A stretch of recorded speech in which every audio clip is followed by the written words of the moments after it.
இந்த உலகத்துல வரையப்பட்ட பெயிண்டிங்ல அதிகமா விமர்சிக்கப்பட்டதும், அதிக மர்மங்கள கொண்டிருக்கிற ஒரு பெயிண்டிங்னா, த லாஸ்ட் சப்பர் அப்படிங்கிற ஒரு பெயிண்டிங் தான். இந்த பெயிண்டிங்க வரைஞ்சது லியோனார்டோ டா வின்சி அப்படிங்கிறது எல்லாருக்குமே தெரியும். அவருடைய பெயிண்டிங் அதிகமா எப்படி இருக்கும்னா, ஸ்டெக்னோகிராஃபி அப்படிங்கிற ஒரு மெத்தட ஃபாலோ பண்ணி வருது அப்படிங்கிற மாரி சொல்லிக்கிட்டு இருக்காங்க. அது என்ன ஸ்டெக்னோகிராஃபி அப்படின்னு பார்த்தீங்கன்னா, இன்னைக்கு இருக்கிற காலகட்டத்தில வளர்ச்சி அடைஞ்ச ஒரு டெக்னாலஜி அப்படின்னு சொல்லுவாங்க. ஒரு இமேஜுக்குள்ள ஒரு செய்திய வச்சு அனுப்புறது. ஒரு இமேஜ நான் உங்களுக்கு அனுப்புவேன். அத வெளியில பார்க்க இமேஜ் மாரியே இருக்கும். ஆனா, அதுக்குள்ள சில செய்திகள் மறைஞ்சிருக்கும். அதுதான் ஸ்டெக்னோகிராஃபி.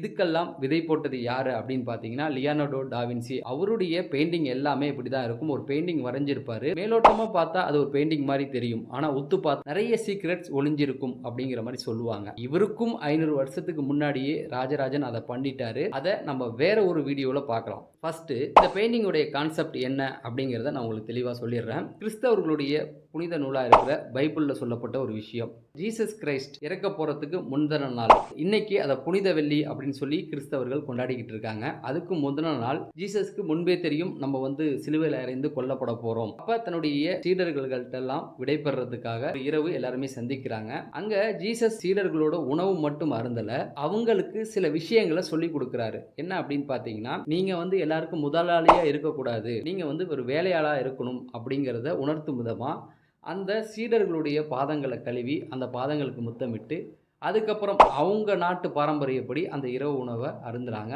இதெல்லாம் பண்ணி முடிச்சதுக்கு அப்புறம் ஜீசஸ் கிரைஸ்ட் ஒரு விஷயத்த சொல்றாரு. என்னன்னா, உங்கள ஒருவர் என்ன காட்டி குடிக்க போறீங்க, என்ன சிலுவையில அறைஞ்சு கொன்றுவாங்க. அதுக்கப்புறம் சீடர்கள் ஒவ்வொருத்தவங்க ஒவ்வொரு விஷயங்களை பண்றாங்க. அதைத்தான் கரெக்டா லியோனார்டோ டா வின்சி அந்த பெயிண்டிங்ல வரைய வராரு. இப்ப இந்த கதையை இங்க நிறுத்திக்குவோம். இப்ப இந்த பெயிண்டிங்குள்ள வருவோம். ஃபர்ஸ்ட் இந்த பெயிண்டிங்க லியோனார்டோ டா வின்சி பெயிண்டிங்க அவர் சொந்தமா கற்பனையில வரையல. அதாவது ஒரு மாடலை வச்சு தான் அவர் வரைகிறாரு. அந்த காலகட்டங்கள்ல இந்த மாதிரியான பெயிண்டிங் எல்லாமே சர்ச்சோட கண்ட்ரோல்ல தான் இருக்கும். அவங்களுடைய ஆணைப்படி தான் அவங்க என்ன சொல்றாங்களோ அதை தான் அந்த பெயிண்டர்ஸ் எல்லாருமே வரைஞ்சு கொடுக்கணும். லியோனார்டோ டா வின்சி புதுசா எதையுமே வரையல. அவரு ஒரு பெயிண்டிங்கை பார்த்து தான் இந்த பெயிண்டிங்கை வரைகிறாரு. அதாவது பழைய பெயிண்டிங்கை பார்த்து தான் புதுசா இதை வரைகிறாரு. அப்படி வரையும் பொழுது நான் ஏற்கனவே சொன்ன மாதிரி ஜீசஸ் கிரைஸ்ட் கரெக்டா ஒரு இடத்துல நிறுத்துறாரு. என்னன்னா, உங்களில் ஒருத்தவங்க என்னை காட்டி கொடுக்க போறீங்க அப்படின்னு சொன்ன அந்த ஒரு விஷயம் தான் இங்க பெயிண்டிங்கா வரப்போகுது. லியோனார்டோ டா வின்சிக்கும் மற்றவங்களுக்கும் ஒரு வித்தியாசம் இருக்கு. மற்றவங்க கடைசி அந்த இரவு விருந்த அழகா வரைவாங்க. ஆனா லியோனார்டோ டா வின்சி உங்கள ஒருத்தவங்க காட்டி கொடுக்க போறீங்க, என்னை சிலுவையில் அறைந்து கொன்னுடுவாங்க அப்படின்னு சொன்னதுக்கு அப்புறம் அந்த இடத்துல என்ன நடக்குது அப்படிங்கிற ஒரு விஷயத்த அவர் மைண்ட்ல வச்சு வரைஞ்சிருக்காரு. சரி, இதுக்கு முன்னாடியும் இந்த பெயிண்டிங்கை நிறைய பேர் வரைஞ்சிருக்காங்க. ஆனா அவங்களுக்கும் லியோனார்டோ டா வின்சி வரைஞ்ச பெயிண்டிங்க்கும் என்ன வித்தியாசம் அப்படின்னு சொல்லி கேட்டீங்கன்னா, இந்த பெயிண்டிங்ல இந்த ரூமோடைய மெஷர்மெண்ட், அதுக்கப்புறம் அந்த சீடர்களுக்கு மத்தியில் இருக்கிற கேப், இதெல்லாம் வச்சு பார்க்கும்போது 4096 அப்படிங்கிற ஒரு நம்பர் வருது. பல பேர் ரிசர்ச் பண்ணிட்டு என்ன சொல்றாங்க அப்படின்னா, அந்த 4096 அப்படிங்கிறது ஒரு காலம். அந்த காலத்துல பூமியில மனிதர்களே இருக்க மாட்டாங்க, எல்லா உயிரினங்களும் அழிஞ்சிரும் அப்படிங்கிற மாதிரியும் சிலர் சொல்லிக்கிட்டு இருக்காங்க. இது எல்லாத்தையும் தாண்டி ஜீசஸ் சீடர்களுடைய கை, அதுக்கப்புறம் அந்த டேபிள், அந்த சாப்பாடு, இதெல்லாம் ஒரு நோட்ஸா வச்சு ப்ளே பண்ணி பார்க்கும்போது அதுல சூப்பரான ஒரு மியூசிக் ஒன்று வருது. அடுத்து லியோனார்டோ டா வின்சி காமிச்சிருக்க வித்தியாசம் என்ன அப்படின்னு பார்த்தீங்கன்னா, அதுக்கு முன்னாடி வரையப்பட்ட எல்லா பெயிண்டிங்லையும் பார்த்தீங்கன்னா ஜீசஸ் சைடில் உட்கார்ந்துருப்பாரு, அவருடைய சீடர்கள் அவரை சுற்றி அமர்ந்திருப்பாங்க. இல்லை அப்படின்னு பார்த்தீங்கன்னா யூதாஸ், ஜீசஸ் இவங்க ரெண்டு பேருமே நேருக்கு நேர் உட்கார்ந்துருக்கிற மாதிரியான பெயிண்டிங் இருக்கும். ஆனால் லியோனார்டோ டா வின்சி மட்டும்தான் எல்லாரும் சமமா உட்கார்ந்துருக்க மாதிரியான ஒரு விஷயத்தை வரைஞ்சிருப்பாரு. அதாவது ஜீசஸும் அவருடைய சீடர்களும் சமமா உட்கார்ந்துருப்பாங்க. பைபிளும் இதை தான் வலியுறுத்துது. என்ன அப்படின்னா, ஜீசஸ் கிறிஸ்ட் என்ன சொல்லியிருக்காரு அப்படின்னா, அவருடைய போதனைகள் எல்லாமே அனைவரும் சமம் அப்படிங்கிறத குறிக்கிறது வண்ணமாக தான் இருக்கும். அதையும் மைண்ட்ல வச்சு தான் இந்த பெயிண்டிங் அவர் வரைஞ்சிருக்காரு. இதுக்கு முன்னாடி வரையப்பட்ட எல்லா பெயிண்டிங்லையுமே யூதாஸை சரிக்கு சமமா, அதாவது ஜீசஸ் மற்றும் சீடர்கள் இவங்களுக்கு சரிக்கு சமமா உட்கார வச்சிருக்க மாட்டாங்க.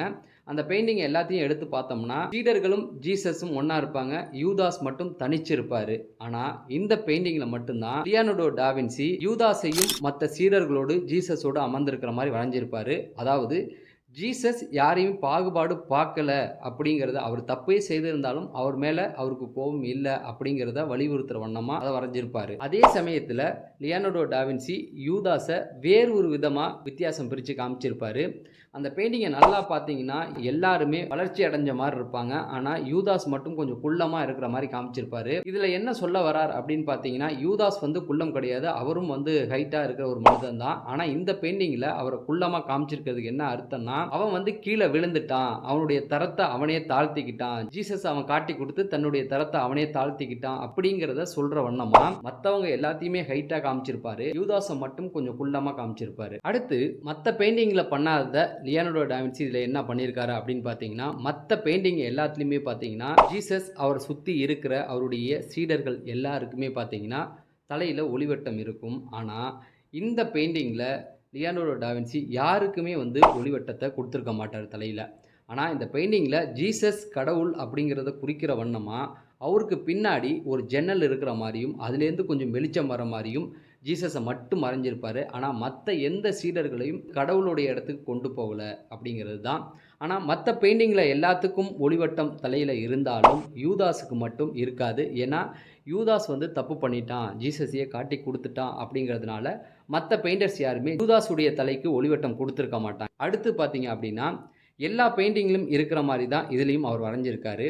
முக்கியமாக யூதாஸ் அப்படின்னு குறிக்கிற வண்ணம் பார்த்தீங்கன்னா அவருடைய கை பணப்பை இருக்கும். காரணம், பணத்துக்காக தான் அவர் வந்து ஜீசஸை காட்டி கொடுத்தாரு அப்படிங்கிறது எல்லாருக்கும் தெரியப்படுத்தணும். அந்த பணப்பை யார்கிட்ட இருக்குதோ அவர் வந்து யூதாஸ் அப்படிங்கிறத கண்டுபிடிக்கணும் அப்படிங்கிறதுக்காக தான் யூதாஸ் கையில் எல்லாருமே வந்து பணப்பையை வரைஞ்சிருப்பாங்க. யூதாஸ் கிட்ட பணப்பை இருக்கும், அதையே தான் இவரும் வரைஞ்சிருப்பார். அதுக்கப்புறம் பீட்டர், அதாவது பேதுரு, சிலர் ராயப்பன் அப்படின்னு சொல்லுவாங்க, அவரையும் வந்து முக்கியமாக அடையாளப்படுத்தி காட்டணும். ஏன்னா ஜீசஸ் வந்து கரெக்டாக சொன்னது, என்னுடைய சபையை ஒன்றை வச்சு தான் நான் எழுப்புவேன் அப்படிங்கிற மாதிரி சொல்லிட்டு போயிருக்காரு. ஜீசஸுக்கு அப்புறம் அவருடைய இடத்துல நின்று அதை எடுத்து வழி நடத்த போகிறது யார் அப்படின்னு பார்த்தீங்கன்னா பீட்டர். அதனால் பீட்டரை அடையாளப்படுத்தி காட்டணும் அப்படிங்கிறதுக்காக பீட்டருக்கும் ஒரு அடையாளம் கொடுத்துருப்பாங்க. அது என்னன்னா அவர் கையில் கத்தி இருக்கும். ஏன்னா அவர் ஒரு முன்கோபி அப்படிங்கிறது. அதை அடுத்து நான் சொல்கிறேன். எல்லாத்துக்கும் மேலே லியோனார்டோ டா வின்சி அந்த பெயிண்டிங்கில் ஒரு பொண்ணை வரைஞ்சிருக்காரு. அந்த பொண்ணு வந்து மேரி மகதலின். அவங்கள வச்சு பெரிய சர்ச்சைகள் உருவானது, அதை வச்சு ஒரு படங்கள்லாம் வந்தது. ஆனால் அதை நீங்கள் தெரிஞ்சுக்கணுன்னா பைபிளுக்குள்ளே போய் இன்னொரு ஸ்டோரி இருக்குது, அதையும் சொல்கிறேன் கேளுங்க. அந்த விஷயம் நடக்கும் பொழுது அந்த இடத்துல எந்த ஒரு பெண்ணும் இல்லை அப்படிங்கிறத பைபிள் வந்து ரொம்ப ஆணித்தரமாக சொல்லுது. அந்த விஷயம் நடந்து முடிஞ்சதுக்கு அப்புறம், அதாவது அந்த இரவு விருந்து முடிஞ்சதுக்கப்புறம் இவனுடைய சீடர்கள் எல்லாத்தையும் கூட்டுட்டு ஜீசஸ் வந்து ஒரு மலைக்கு ஜெபம் பண்ண போகிறாரு. ஜெபம் பண்ணிட்டு வந்த உடனே தான் அவரை பிடிச்சிட்டு போகிறதுக்கு ஆள் வராங்க. அப்படி வரும்போது தான் யூதாஸ் வந்து முத்தமிட்டு அவரை இவர் தான் ஜீசஸ் அப்படின்னு சொல்லி முத்தமிடுறார். காட்டி கொடுத்த உடனே அவரை கைது பண்ணுறாங்க. அப்போ தான் பேதுரு கத்தி எடுத்து ஒருத்தருடைய காதை வெட்டுறாரு. அந்த இடத்துல ஒரு புதுமையும் பண்ணி அந்த காதையை வந்து ஒட்ட வைப்பார். இந்த விஷயத்தை மையப்படுத்துகிற விதமாக தான் பேதுரு கையில் கத்தி கொடுக்குற மாதிரி அந்த பெயிண்டிங்கில் எல்லாருமே வரைஞ்சிருப்பாங்க. இதில் இன்னொரு விஷயத்தை நீங்கள் நல்லா மேட்ச் பண்ணி பார்க்கணும். சர்ச்சு கொடுத்த பெயிண்டிங்கை மாடலாக வச்சு தான் அவர் வரைஞ்சிருக்காரு. சர்ச்சில் இருக்கிற பிஷப்பாக இருக்கட்டும் எல்லாருமே வந்து அந்த காலகட்டத்தில் ரொம்ப பவர்ஃபுல்லான ஒரு இடத்துல இருந்தவங்க. அவங்கள மீறி நம்மளால் எதுவுமே பண்ணிட முடியாது. அப்படி இருக்கும்போது அவங்களுடைய கட்டளைக்கு உட்பட்டு தான் அவர் அந்த பெயிண்டிங்கை வரைஞ்சிருக்காரு. அப்படின்னா அவர் வரைகிறதுக்கு முன்னாடியே நிறைய பெயிண்டிங்கில் யோவான், அதாவது யோவான் அப்படிங்கிறவரை அன்பின் சீடன் சொல்லுவாங்க, அவருடைய உருவத்தை பெண் தன்மையோடு தான் நிறைய பேர் வரைஞ்சிருக்காங்க. அதையே தான் அவரும் வரைஞ்சிருக்காரு. எதுக்காக அவரை வந்து பெண் தன்மையோட வரையணும்? யோவான் அன்பின் சீடன், இவர் கையில் தான் ஜீசஸ் சாகும் பொழுது ஒரு விஷயத்த சொல்கிறாரு, இதோ உன் தாய் அப்படின்னு சொல்லி தன்னுடைய தாயான மரியாதை எனக்கு அப்புறம் நீ தான் பார்த்துக்கணும் அப்படின்னு சொல்லி அவர் கையில் கொடுக்குறாரு. யார் கையில்? யோவான் கையில் கொடுக்குறாரு. இந்த யோவான் யார் அப்படின்னு கேட்டிங்கன்னா ஜீசஸ் உடைய அம்மா இருக்காங்களா மரியாள், அவங்களுடைய தங்கச்சி பையன். ஜீசஸுடைய முகசாயலும் யோவானுடைய முகசாயலும் ஒரே மாதிரி இருக்கும். அதாவது ரெண்டு பேருமே வந்து சகோதரி மகள்கள் தான். ரெண்டு பேருடைய முகசாயலும் வந்து ஒரே மாதிரி தான் இருக்கும். அடுத்தது இன்னொரு விஷயத்தை நம்ம எடுத்து பார்ப்போம். யூதாஸ் ஜீசஸ் கிரைஸ்ட்டை முத்தமிட்டு தான் காட்டி கொடுத்தான் அப்படிங்கிறது எல்லாருக்குமே தெரியும். ஒருத்தவரை காட்டி கொடுக்கணும் அப்படின்னு முடிவு பண்ணதுக்கப்புறம் ஏன் முத்தமிட்டு காட்டி கொடுக்கணும்? இவர் தான் ஜீசஸ் அப்படின்னு சொல்லி பேர் சொல்லிடலாம்.